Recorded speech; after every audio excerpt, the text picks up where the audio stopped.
The 10 News Weather Authority, always watching and tracking for you from the JES Weather Center.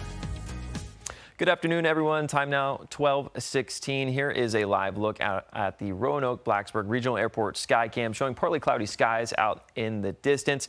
It's a pretty nice afternoon. It's going to be a nice one for basically the rest of the day. Temperatures in the mid-60s across the Roanoke Valley, south side. Over in Lynchburg, 63. Up in the Highlands, anywhere from 53 to 59 degrees. Then over in the NRV, 57 to 60. So fairly pleasant out there. If you're thinking about taking the kids to the playground this afternoon, it's going to be really nice. It's going to be calm.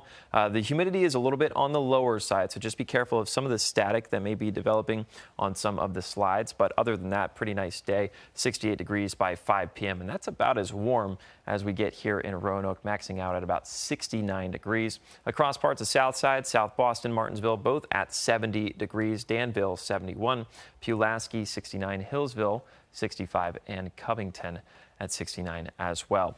Going to stay partly cloudy through at least the 2 p.m. hour. Once we get to 4, there are chances for a couple of sprinkles way off to our north and to our east. Other than that, we're mostly dry and mostly in the clear for the rest of our Thursday afternoon. Heading into the late evening by 8 p.m., turning a little bit more cloudy, as we are going to have a northeasterly component of our wind that is going to be banking up against the mountains. So we will have an increase in clouds tonight. And so temperatures won't be as cool waking up tomorrow morning as they were this morning. Earlier on in the day, the NRV was in the 30s. Going to be in the mid to upper 40s come tomorrow. Same goes for much of Southwest Virginia. So fairly same temperature profile as we head into our Friday morning. Now that's all because of the wedge. So northeast winds will be banking up against the mountains. So our temperatures are going to stay relatively mild overnight. And then tomorrow they'll continue to stay mild. They're actually going to be a little bit cooler than what they have been in the previous couple days. So they're going to stay in the low to mid 60s across the board.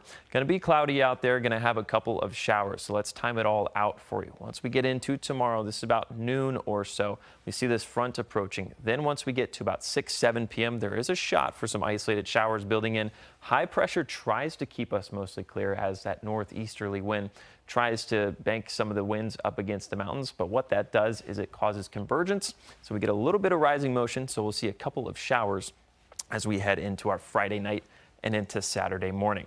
Now we are tracking the next big thing coming after the rain as we wrap it up on Saturday. Then on Sunday through Wednesday of next week, temperatures back into the 80s. Going to see a little bit more humidity supplied due to high pressure, bringing in that flow from the south. So some warm air also going to be integrated into the forecast. So far, 2024 has been the third warmest year on record since 1912. So out of 112 years, this year so far is the third warmest overall. Next week's outlook, as we have a look at Sunday, Monday, Tuesday, and Wednesday, temperatures all in the mid to upper 80s. And then once we get to about Thursday, we're back into the upper 70s, but nonetheless, still a very, very warm week ahead of us once we get to about Sunday or so. I'm very excited about the 80s. Yeah, it's pool time. Yeah, it is pool time. Time to take a dip, man. You said yours is open, right? My pool's been open. Yeah. I think yours is open. Golf courses are open. It's a party time. It's fantastic outside. I love it. Dude, on cloud 9. I love it. All right. Thank you, Parker.